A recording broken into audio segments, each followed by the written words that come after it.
서울 쪽에 이주 수요랑 신통이랑 묶어서 한꺼번에 투자하는 전략이 지금으로서는 투자 수익 측면에서는 좀 많이 유효하다고 보고 있습니다. 지난 몇 년 동안 재개발의 유행이 있음으로 인해서 또 다른 유행이 만들어진 게 썩빌. 아까 잠깐 언급하셨던 초기 재개발. 맞아요. 이런 부분에 대해서 관심을 두는 분이 상당히 많았잖아요. 네네. 지금도 저한테도 가끔 물어보세요. 네네.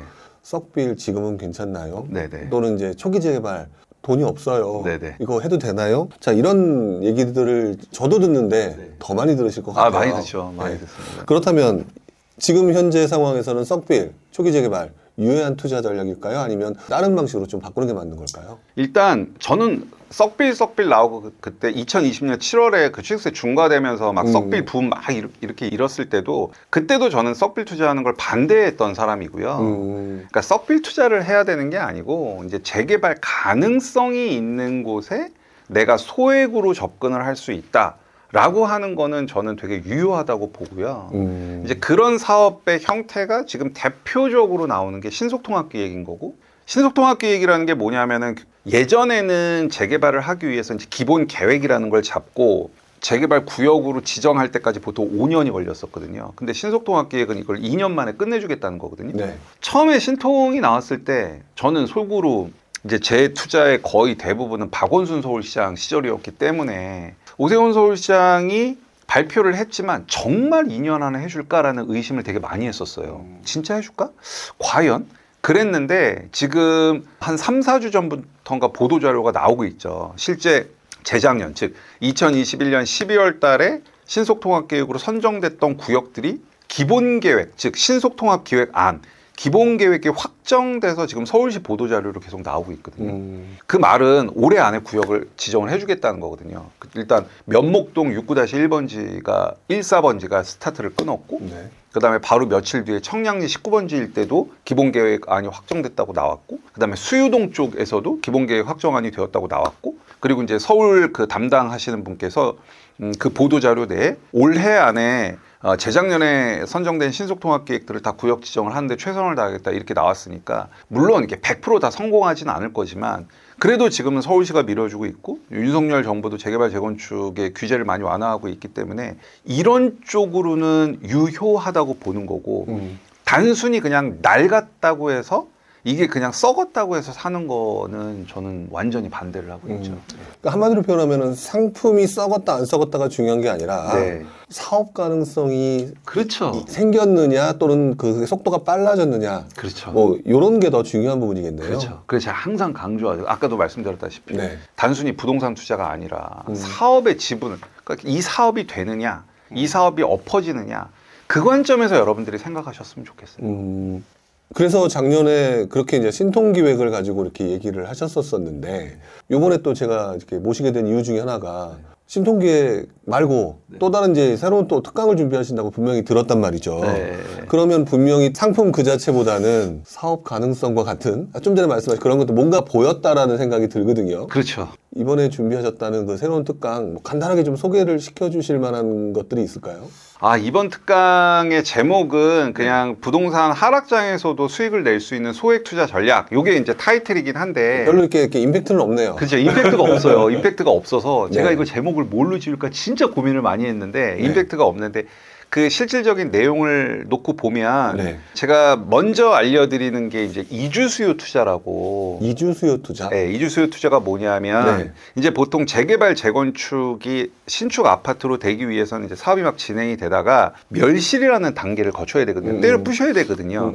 그러면 멸실 직전엔 어떤 일이 벌어지냐면 거기에 살던 사람들이 이주를 나가야 되는 겁니다. 움직여야 되겠죠. 움직여야 네네. 되겠죠. 그러면 부동산 시장이 아무리 안 좋아도 거기에 모여 있는 사람들 그게 뭐 적게는 막 500호에서 많게는 10,000가구씩 있단 말이죠. 그러면은 그 많은 사람들이 일시적으로 살아야 될 집이 필요하겠죠. 그 인근에. 네네. 인근에. 그러면 당연히 전세 가격은 오를 수밖에 없는 거고요. 네네. 그리고 여기에 있는 사람들이 그 인근으로 전세로 갈 수도 있고 월세로 갈 수도 있지만 매매로 갈 수도 있단 말이에요. 그렇죠. 내가 이주하는 기간 동안에 집주인이 또 나가라 그러면 귀찮으니까 보통 이주 나가서 새 아파트가 지어지고 입주할 때까지 막 6년, 7년 걸리니까 그냥 온전한 내 집 하나 사서 살고 싶단 말이죠. 그러면 전세가는 당연히 인근 지역이 오를 거고, 전세가가 오름으로써 매매가를 올려버리는 형태도 나올 거고, 그리고 전세를 원하지 않고 그냥 매매를 해서 가려는 사람들도 있을 거고. 네네. 그러면 그 주변 지역은 뭐 조정장이 됐던 하락장이 됐던 그거랑 상관없이 수요가 일시적으로 몰리기 때문에 가격이 오를 수밖에 없어요. 그거를 저는 이제 이주 수요 투자라고 보고 있고요. 네. 이번 특강에서 메인으로 다룰 카테고리가 그거고, 그다음에 요것만 알려드리면 조금 아쉽잖아요. 네네. 그래서 여기에다가 네. 신속통합기획 시즌2를 접목을 시켰어요. 그러니까 이 신속통합기획 시즌2는 뭐냐면, 제가 그 21년도에 21군데가 선정이 됐고 22년도에 25군데가 선정이 된 거를 45군데를 놓고 보면서, 도대체 서울시에서는 어떤 기준으로 이 45군데를 지정을 했을까라고 되게 고민을 많이 했거든요. 어떤 로직에 의해서 나왔을까라고 보다가 패턴을 하나 발견해냈어요. 그래서 제가 발견해낸 그 패턴으로 선정된 45군데를 분석해 보니까 거의 90% 정도가 맞더라고요. 그러면 여러분들께서 이 패턴만 정확히 알고 있으면 앞으로 신통기획으로 선정될 곳들도 그 패턴 내에서 나오겠다는 얘기잖아요. 네. 근데 사실 신속통합기획 투자하는 게 조금 어렵고 힘든 게 뭐냐 하면, 내가 신통이 될 거라고 생각해서 샀는데 안 될 수도 있잖아요. 그렇죠. 올해도 안 되고 내년도 안 되고, 그래서 계속 재개발 지역, 재개발 예정 지역으로 가지 못하고 그냥 일반 빌라 지역으로 남을 수 있단 말이에요.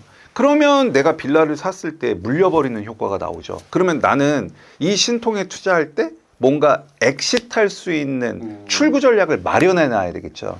이 신통 준비구역, 뭐 저는 준비구역 또는 공모 후보지라는 표현을 쓸게요. 이 신속통합기획 준비구역, 공모 후보지에 투자할 때 설령 얘가 서울시에서 간택받지 못하더라도 얘의 출구 전략이 아까 말한 이주 수요를 붙이는 거예요. 그러면 내가 보다 마음 편하게 신통을 투자할 수 있고, 만약에 신통으로 선정이 돼버리면 너무 좋은 거고, 만약에 뭐 1년, 2년 안 되더라도 나는 아까 이주 나오는 그 수요로 엑시트를, 출구 전략을 딱 짜고 빠질 수 있기 때문에 요 두 개 콜라보레이션이 되게 아름답죠. 그게 특강의 핵심입니다. 뭔지는 제가 조금 감이 올 것 같아요. 이게 뭐냐면 처음에는 재개발과 재건축에 있어서는 상품으로 좀 접근을 하는 사람들이 있었잖아요. 맞아요. 아까도 제가 언급을 했지만. 근데 그것보다는 사업 가능성이라고 얘기를 하셨고. 네, 사업 가능성. 근데 사업 가능성이 지금 이제 아무래도 서울시 오세훈 시장이라든지 그런 걸 보게 되면 사업 가능성이 아니라 이제 사업 가능성을 지나 사업 속도가 빨라지겠구나. 네, 맞아요. 그럼 그 빨라지는 과정에서 나타나는 현상이 뭐냐? 이주 수요다. 그렇죠. 이주 수요. 그러니까 바로 이런 부분을 노려서 하는 어떤 프로세스, 패턴을 이용한 투자 방법을 찾아보겠다. 그리고 그것들을 얘기하겠다. 이렇게 제가 이해하면 될까요? 순서는 조금 바뀌었는데, 네.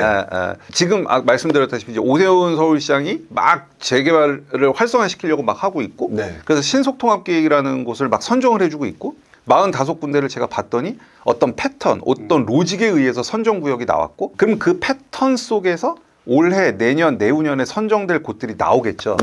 근데 내가 거기를 투자한다 손 치더라도 네. 실제 그 패턴 속에 있을지 없을지는 예측할 수 없죠. 그렇죠. 그럼 나는 언젠가 이거를 매도를 해야 되는데 걔가 신속통합기획의 선정이 계속 안 돼버리면 매도가 쉽지 않단 말이죠. 그럼 나는 출구 전략을 짜야 할 것이고, 그 출구 전략을 이주 수요라는 다른 형태로 접목을 시켜서 네. 신통이 계속 안 돼버리면, 그러니까 예를 들어 여기가 신속통합기획이 될 것 같아서 내가 투자를 했어요. 근데 옆에 예를 들어서 재개발구역이 한 20개가 있어. 여기서 이주가 막 나올 거예요. 그럼 얘가 신속통합기획이 계속 안 되면 이주 나오는 사람한테 털고 나오는 거죠. 그렇게 프로세스가 정립돼요. 그러니까 쉽게 말하면은 되면 대박, 안 돼도 손해는 안 보는. 그렇죠. 맞습니다. 그겁니다. 되면 대박, 안 돼도 빠져나갈 구멍이 있는. 나름대로의 엑시트 전략까지 만들어놓은 그렇죠. 그런 내용이다. 그렇죠, 그렇죠. 네, 정확합니다. 바로 그거.